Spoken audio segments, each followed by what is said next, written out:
whenever there's a revolution that happens within society, it's never that it starts with a majority. It'll start with 1, 10, 100 enlightened individuals, and that will bring about a transformation. And then at some point of time, the minority view reaches a critical mass and it becomes a view that's now recognized by the majority.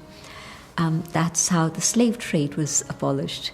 That's how smoking in public places has finished in many countries. So we've had indicators of this.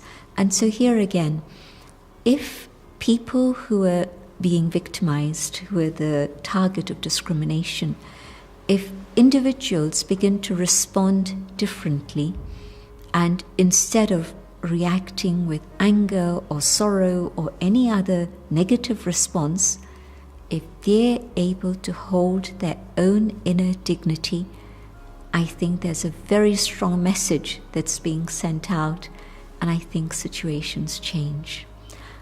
It was like Mandela.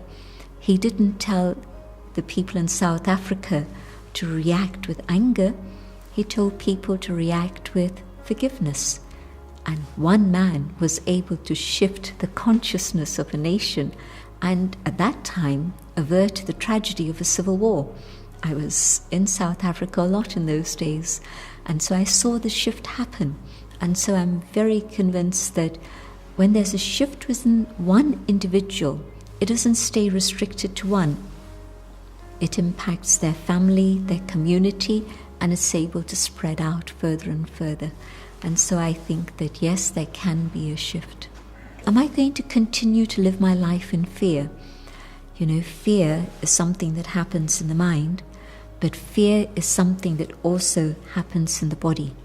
When my body is reacting to the fear that I'm feeling in my mind, it's a very, very unhealthy situation. The whole physiology has changed and it's not very helpful. And there'll always be people who don't want to understand these things. No problem. It's okay. I love them. But there are also people who will want to understand things differently so that their own responses can be different also. I've seen that external change isn't making any difference to how I feel and how I'm responding.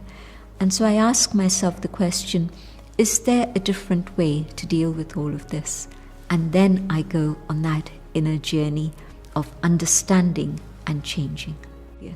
And so I think that really if we want to have a world without discrimination, a world without bullying, then what we have to do is to practice this ourselves, but also share this with our families, our children and others. Come back to the inner dignity of the self and the value of the self.